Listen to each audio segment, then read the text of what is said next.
HSC পরীক্ষা ছিল, বাংলা পরীক্ষা। এই পরীক্ষা আপনারা যারা দিয়েছেন অনেকেই বলেছেন ভালো হয়েছে, অনেকে বলেছেন প্রশ্ন হার্ড হয়েছে।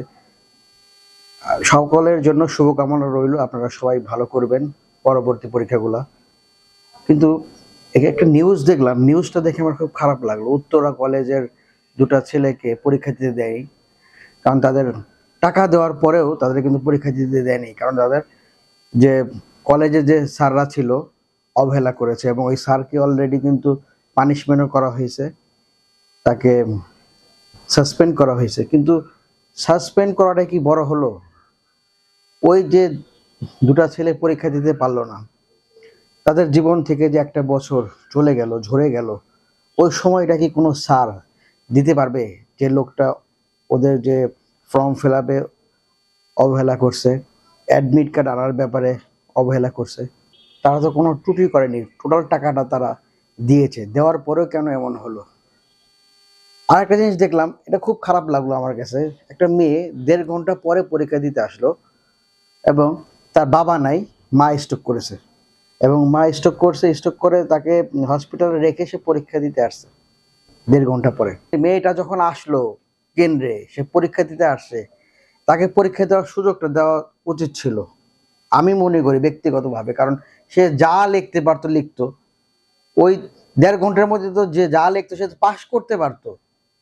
এই আপনারা যে যারা পরীক্ষা কেন্দ্রের লোকরা রয়েছেন এবং যারা ঊর্ধ্বতন কর্মকর্তা রয়েছেন, যে পরীক্ষা সংশ্লিষ্ট যারা রয়েছেন, উচ্চ লেভেলের যারা রয়েছেন, মানুষের তো মা বাবা একটা সফট কর্নার, এটা তো আপনারও হতে পারতো, আমারও হতে পারতো। তো এই জায়গাগুলো তো একটু একটু সফট হওয়া উচিত না? এত কঠোর হলে হবে? মেয়েটা মা স্ট্রোক করছে, হসপিটালে রেখে সে পরীক্ষা দিতে আসছে। এখানে তো তাদের বোঝা উচিত ছিল, ঊর্ধ্বতন কর্মকর্তা থেকে শুরু করে যত লেভেলের লোক আছে, তাদেরও তো মা বাবা ছিল, এখনো আছে অনেকের। তাদের মা বাবা যদি অসুস্থ হয় তাদের কেমন লাগবে? ওই মেয়েটা, তাও তো আমি মনে করি অনেক শক্তিশালী একটা মেয়ে, যে তার মাকে হসপিটালে রেখে সে পরীক্ষা দিতে আসছে। আমি ওর জন্য প্রাউড ফিল করি যে না, ও তো আসছে পরীক্ষা দেওয়ার জন্য। এই শক্তিটাই বা কজনের থাকে বলেন?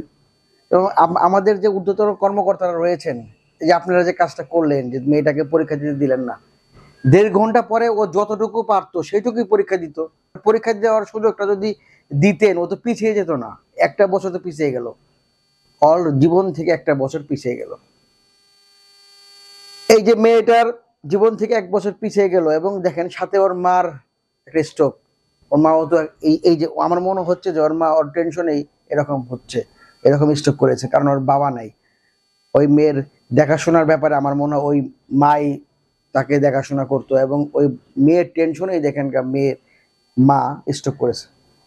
দেখেন এত বড় একটা ব্যাপার, এটা দেখার পরেও এবং শোনার পরেও তো যারা ঊর্ধ্বতন কর্মকর্তা ছিল, যারা শিক্ষক ছিল, এবং ওই জায়গায় যারা প্রেজেন্ট দায়িত্বে ছিলেন, তাদেরও তো উচিত ছিল মেয়েটাকে পরীক্ষা দেওয়ার সুযোগ দেওয়ার। যতটুকুই পারতো দিত। আপনারা তার 3 ঘন্টা পরীক্ষার জায়গায় 1.5 ঘন্টা দিত, সমস্যা তো ছিল না। ও যতটুকু পারতো দিত, পাস ফেল ওর ব্যাপার। আপনারা পরীক্ষা দেওয়ার সুযোগটা দিতেন। এই যে আপনারা পরীক্ষা দেওয়ার সুযোগটা দিলেন না, আবার দুইটা উত্তরা কলেজের দুইটা ছাত্র যে পরীক্ষা দিতে পারলো না, এটা নিয়ে আপনারা কি ভাবছেন অবশ্যই কমেন্টের মাধ্যমে জানাবেন।